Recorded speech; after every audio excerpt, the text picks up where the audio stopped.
Hello बच्चों, कैसे हो आप। हमने 12th के फर्स्ट यूनिट के फर्स्ट सेशन स्टार्ट किया हुआ है। इससे पहले 2 वीडियोस में हमने उसका कुछ पार्ट किया है।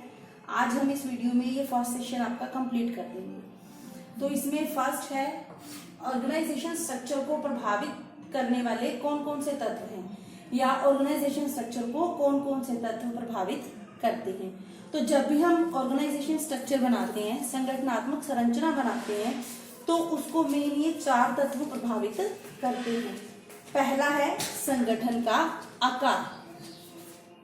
तो संगठन का आकार जितना बड़ा होगा, हमारा स्ट्रक्चर भी उतना ही बड़ा होगा, हमारी संरचना भी उतनी बड़ी होगी।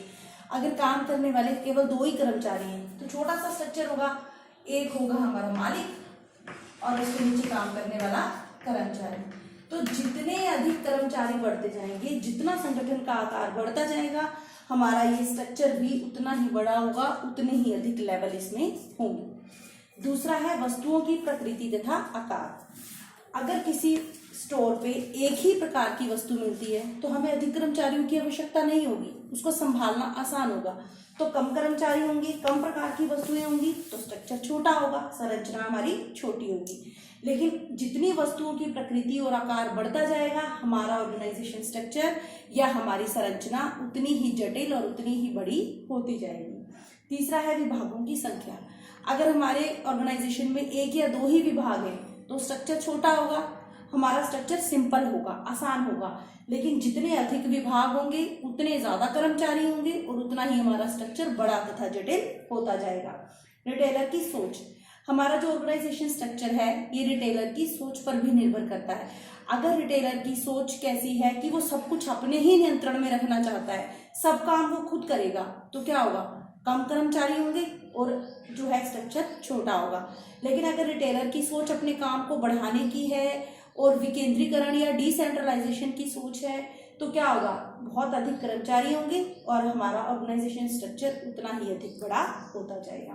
तो हमारे ऑर्गेनाइजेशन स्ट्रक्चर को संगठन का आकार प्रभावित करता है। जितना बड़ा आकार होगा, स्ट्रक्चर या संरचना उतनी ही जटिल और बड़ी होगी। आकार छोटा होगा तो संरचना भी छोटी होगी। जितनी अधिक प्रकार की वस्तुएं होंगी, अधिक कर्मचारी होंगे और स्ट्रक्चर बड़ा होगा। और अगर कम प्रकार की वस्तुएं होंगी, थोड़ी वस्तुएं होंगी, तो क्या होगा, स्ट्रक्चर छोटा होगा। अधिक विभाग होंगे तो स्ट्रक्चर बड़ा हो जाएगा और अगर कम विभाग होंगे तो हमारी संरचना छोटी हो जाएगी। रिटेलर की सोच। रिटेलर सब काम खुद करता है, छोटे लेवल पे, छोटे स्तर पर काम करता है तो स्ट्रक्चर छोटा होगा। अगर रिटेलर जो है अनेक कर्मचारियों की मदद लेता है, अपने बिजनेस को बहुत अधिक बढ़ाना चाहता है, तो अधिक लेवल बनेंगे, हमारा स्ट्रक्चर उतना ही बड़ा होगा। अब आगे है संगठन के वातावरण के प्रकार। अब हमारे ऑर्गेनाइजेशन स्ट्रक्चर में या हर एक संगठन का वातावरण कैसा है, वहां पे जो व्यक्ति काम करते हैं उनको किस प्रकार का वातावरण मिल रहा है। तो संगठन का वातावरण मतलब संगठन के अंदर का माहौल, संगठन के अंदर का जो सिस्टम है काम करने का, तो वो कैसा है। हमारे ऑर्गेनाइजेशन को 2 प्रकार का वातावरण प्रभावित करता है।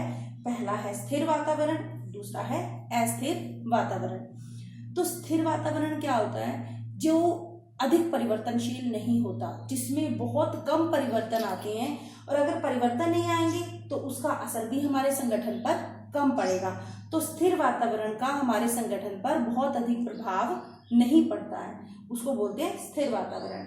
दूसरा है अस्थिर वातावरण। अस्थिर वातावरण क्या होता है कि ये बिल्कुल भी स्थिर नहीं रहता, इसमें लगातार परिवर्तन होते रहते हैं, और अगर वातावरण में परिवर्तन होंगे तो उसका असर हमारे संगठन पर भी पड़ेगा। अस्थिर वातावरण का हमारे संगठन पर बहुत असर पड़ता है। अस्थिर वातावरण जैसे कि मान लो कोई नया हमारा कंपटीटर, नया प्रतियोगी बाजार में आ गया, तो पहले बाजार में हमारी एक ही दुकान थी, हमारा एक अधिकार था, बहुत अधिक सेल थी। लेकिन अगर हमारा प्रतियोगी आ गया तो हमारे आधे कस्टमर हो सकता है उसके पास चले जाएं, तो एक प्रतियोगी आने से बहुत अधिक अंतर पड़ेगा हमारे पास, तो वो क्या हो गया, अस्थिर वातावरण। हमारा काम करने के लिए हमारे पास 5 कर्मचारी हैं, उन 5 में से जो सबसे अच्छा कर्मचारी है अचानक से वो काम छोड़ के चला जाता है, तो उसका असर भी हमारे काम पे पड़ेगा। तो जैसे कि कर्मचारियों का काम छोड़कर जाना, कोई बाजार में प्रतियोगी आना, या बाजार से कोई पुराना प्रतियोगी हट जाना, तो ये होते हैं अस्थिर वातावरण, जिनमें लगातार कुछ ना कुछ परिवर्तन होता रहता है और इनका हमारे संगठन पर बहुत अधिक असर पड़ता है। स्थिर में अधिक परिवर्तन भी नहीं होता और हमारे संगठन पर उसका अधिक असर भी नहीं पड़ता, लेकिन अस्थिर में अधिक परिवर्तन होते हैं और हमारे ऊपर असर भी अधिक पड़ता है। आगे है बेटा, संगठन के वातावरण को प्रभावित करने वाले तत्व। तो संगठन के वातावरण को मुख्य रूप से ये 6 तत्व प्रभावित करते हैं। पहला है स्थिर तत्व। स्थिर तत्व जैसे मैंने आपको बताया कि जिनमें बहुत कम बदलाव आता है, ऐसे तत्व जो रोज रोज नहीं बदलते, बहुत कम बदलाव आता है, जैसे कि सरकार के नियम और कानून, ये हर रोज नहीं बदलते हैं, बहुत कम परिवर्तन आता है, तो इनका हमारे ऊपर अधिक असर नहीं पड़ता। जब परिवर्तन होता है तब तो असर पड़ेगा, नहीं तो वैसे नहीं पड़ता। दूसरा है अस्थिर तत्व। अस्थिर तत्व जिनमें लगातार परिवर्तन होता रहता है, डेली परिवर्तन होगा तो क्या होगा, उसका हमारे ऊपर असर भी पड़ेगा। जैसे कि ग्राहकों की सोच है, या बाजार में परिवर्तन है, या कोई नया प्रतियोगी आ गया, पुराना छोड़ के चला गया, तो ये सब क्या है, अस्थिर तत्व, इनका हमारे बिजनेस पर असर पड़ता है। अगला है तकनीक में परिवर्तन। अगर नई तकनीक आ गई तो क्या होगा, हमें अपने काम करने के तरीके में भी परिवर्तन करना होगा। आप तकनीक में परिवर्तन यहीं से देख सकते हैं बेटा। कोरोना वायरस से पहले क्या था, टीचर्स आपको क्लासेस में आके पढ़ाते थे, लेकिन अब तकनीक में परिवर्तन करना पड़ा। अब सभी को फोन या इंटरनेट के माध्यम से पढ़ाना पड़ रहा है। तो जैसे ही तकनीक में परिवर्तन आएगा, हमें अपने संगठन में भी परिवर्तन करना पड़ेगा। पहले सभी टीचर स्कूल में आकर आपको पढ़ाते थे, अब सभी ने अपनी अपनी तकनीक से, अपने अपने तरीके से आपको अलग तरीके से पढ़ाया है। टीचर्स को अपने काम करने के तरीके में भी परिवर्तन करना पड़ा। अगला है बाजार में परिवर्तन। जैसे ही बाजार में परिवर्तन आएगा, कोई नया कंपटीटर या प्रतियोगी बाजार में एंटर होगा, बाजार को छोड़ेगा, या बाजार में कोई भी परिवर्तन आएगा, तो उस परिवर्तन का असर हमारे काम पर पड़ेगा। तो जैसे ही बाजार में कुछ भी चेंजेस आएंगे, उसका असर हमारे संगठन पर पड़ेगा। अगला है ग्राहक। ग्राहक की सोच, ग्राहक की जरूरत और ग्राहक की मांग का असर भी हमारे संगठन पर पड़ता है। ग्राहक की सोच बदलेगी, जरूरत बदलेगी, तो उसी के अनुसार हमें हमारे संगठन में भी परिवर्तन करने पड़ेंगे। जैसे कि ग्राहक, पहले नोकिया कंपनी के फोन्स बहुत अधिक चलते थे, लेकिन ग्राहकों की सोच बदली, उन्होंने टच फोन या एंड्रॉयड की तरफ गए, तो नोकिया को मार्केट से बाहर होना पड़ा। आज नोकिया के फ़ोन शायद मिलते भी नहीं हो मार्केट में, और अगर मिलते हो तो कोई खरीदता नहीं। तो ग्राहक की ज़रूरतें बदली, ग्राहक की सोच बदली, तो हमें भी अपने संगठन में परिवर्तन करना पड़ेगा। नोकिया परिवर्तन नहीं कर पाया तो क्या हो गया, बाजार से बाहर हो गया। अगला है प्रतियोगी। अगर हमारा प्रतियोगी कुछ परिवर्तन करेगा, तो हमें भी उसी के अनुसार अपने संगठन में परिवर्तन करने पड़ेंगे। जैसे कि बाजार में अगर 2 प्रतियोगी हैं, तो अगर एक प्रतियोगी ने कीमतें कम की या कुछ नया बनाया, तो उसी के अनुसार हमें भी लगातार उसमें कुछ परिवर्तन करना पड़ेगा।